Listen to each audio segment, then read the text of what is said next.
Thank you very much for taking time with us today for this short interview. I'd first like to talk about that wonderful character of Morph. Yeah.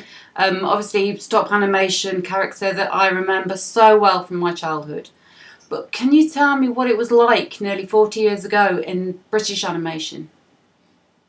Yep. Yep. Okay. Let me think. Very different. Extremely different. Because as filmmakers, we had so many fewer opportunities. So, as I recall, back then, 40 years ago, there'd be the occasional spectacular thing like a feature film, like The Yellow Submarine. That was spectacular. There were TV series for kids, strictly for kids, never for adults. Both drawn animation and puppet animation, like what we do.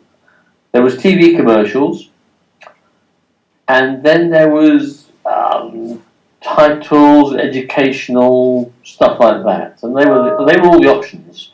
And the only option, honestly, to get your work on the screen, on a TV screen, was, well, kids animation was by far the clearest, most obvious, and then maybe TV commercials. So there were at that time a handful of companies producing animation for children. Of course, I don't know all their names, but not a very large handful. And they were doing things like the Wombles, like the Herbs and Pogle's Wood. There was famously, I got confused. There was a company called Buren and Hardwick, and they did Trumpton, and Camwood Green, and there was Oliver Postgate, Peter Furman, who did things like Ivor the Engine and the Clangers and other great stuff. So a relatively small group of, as far as I knew, as far as we knew, half a dozen companies. No doubt there were more doing stuff for kids. There was no adult animation at all, with the exception of The Yellow Submarine. Nobody really dreamt about a British animated feature film, and certainly not a British animated 3D feature film. Do you think people saw animation as a strictly, like cartoons, like for children, and not for adults? I think that would be my generalisation. Yes, I mean there are. I mean the exceptions would be TV commercials, because in a TV, British commercials back in those days, were quite sophisticated in a good way. They were smart, and so some of them would have been animated and would have been visibly smart. Anyone would have thought, oh, that's sophisticated. That's nice. But it's just a TV commercial. And here comes a cup of tea. Thank you. It was just a TV commercial. But intelligent, challenging films, ambiguous films, dark films, films about difficult subjects. They were pretty well animated films, all the above. They were pretty well unknown. But that it existed, and that thrived spectacularly in the 80s. But before the 80s, well, there wasn't much of that. So I know. So where were we? There we were as teenagers, schoolboys, and what would we see? We would see the things I've mentioned. We would see the animations of Terry Gilliam, Monty Python. They stood out a bit, and with much hard work and great attention, and maybe going to a sort of an arts cinema, you might occasionally see a film by a Czech director or a Russian director or something like this, an intelligent film for an adult audience, but that was very rare. So what you're saying is the animation world has completely changed from back in those days to, say, working on the Pirates now. As far as I'm concerned, yes, totally changed, absolutely, completely transformed in scale. In scale, absolutely, because there's so much of it around now, and in ambition, and in possibilities. Although those have all changed out of all recognition. Yeah. And I would imagine there's so many more people in the industry where I would imagine there was relatively few back in, say, the late 70s, early 80s, and now every man and his dog wants to make an animation. Whether they do it well or not is another matter entirely. Yeah, I think that's really interesting. And in fact, sometimes I think it's hard to explain, because the technology to do animation back then was a movie camera with a film camera that would take a single frame at a time, and a number of home movie cameras did that. The more professional people would have a 16mm camera that would do that. But that technology somehow was very mysterious, distant, for other people, hard to get your hands on.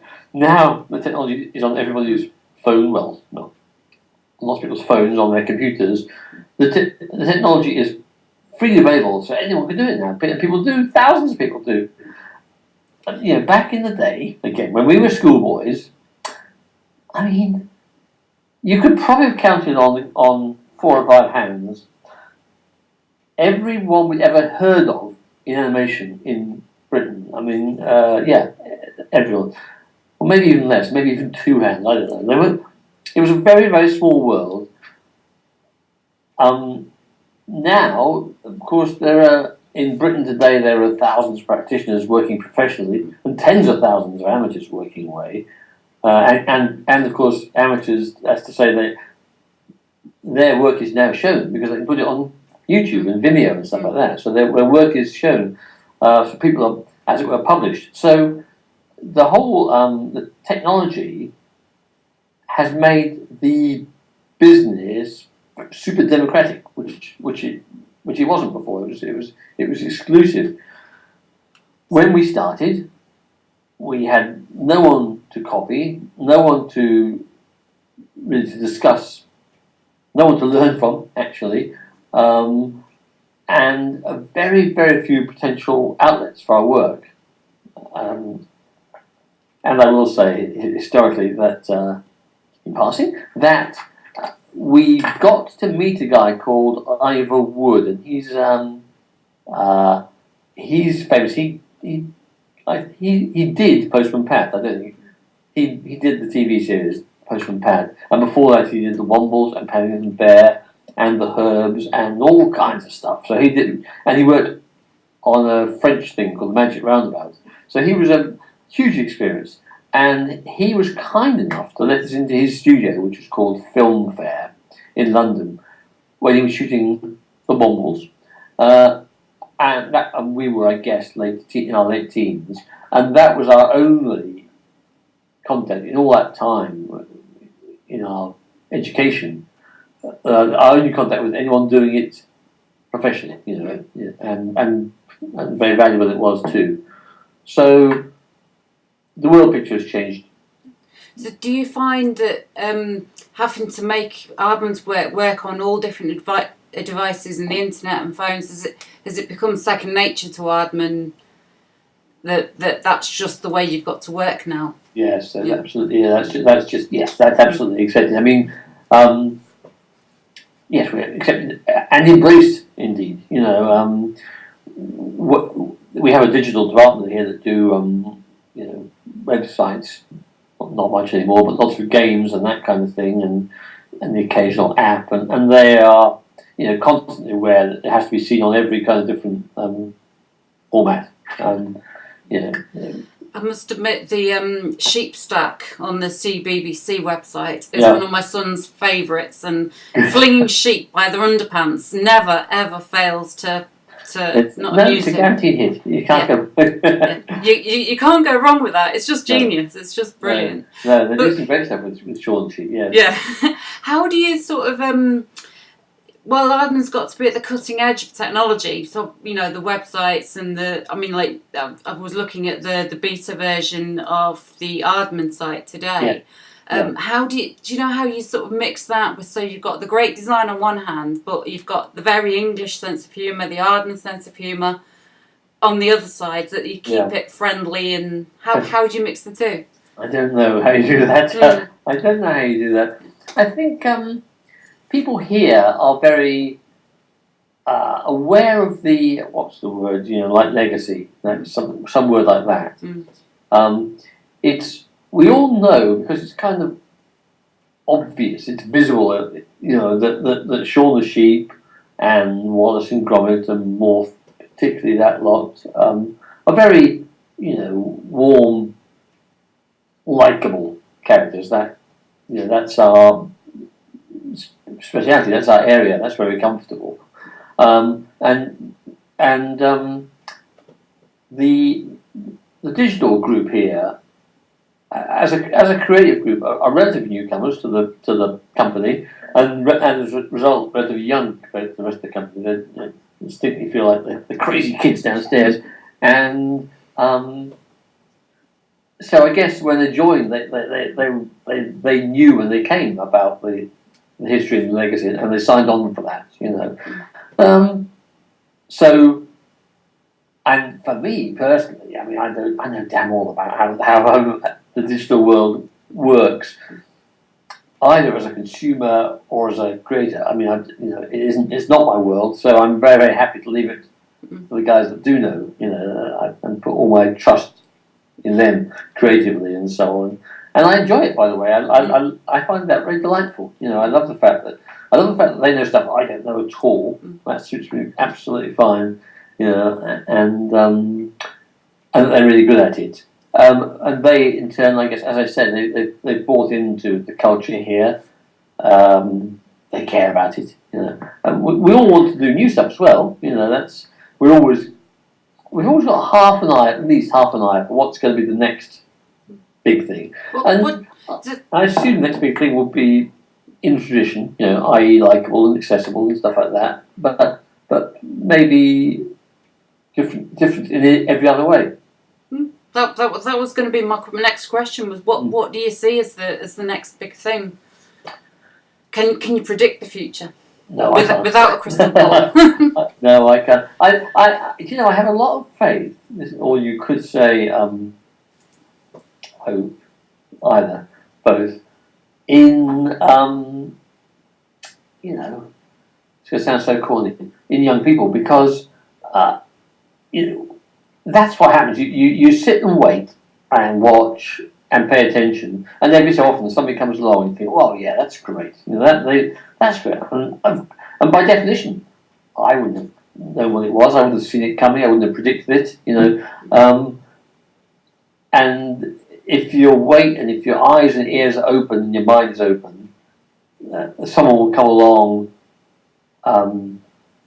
with an approach, a style, a sense of humour, a way of storytelling, something that you haven't seen before. And I think that's the simple answer. That's the easy to say, great to say, and incredibly difficult to find.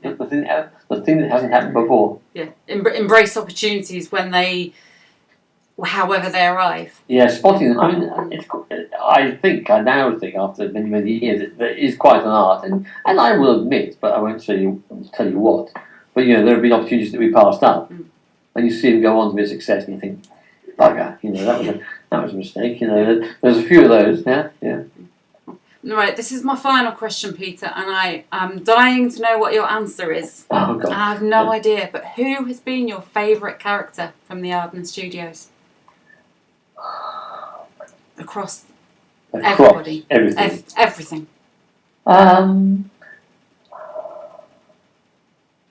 I have to say Morph. After a bit of thought, I have to say Morph, and which is kind of cheesy because he's the first, and that may be the reason it may be sort of a natural affection for the firstborn. It may be that. It may be that, it's maybe simple as I was very intimately involved in his creation. Me and Dave sort of invented him together, me and Dave Sproxton. And so we feel he's ours, And much as I love Gromit, he's fantastic. I love Shaun the Sheep, but I can't have quite that same feeling of, that parental feeling that I embarrassingly feel about Morph.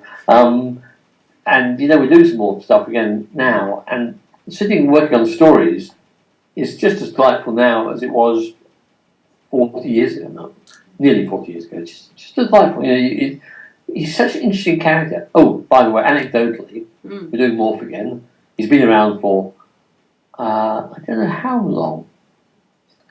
37 years, something like that. A long time, But the great thing is he stays forever young, and so now when we sit down, you think, okay, so what does Morph do with a smartphone? And that's great because it has enormous comic potential, and that we didn't have before, and so I'm very happy about that. Yeah, fantastic. Well, it's been really, really good talking to you today. Thank you very much, Peter.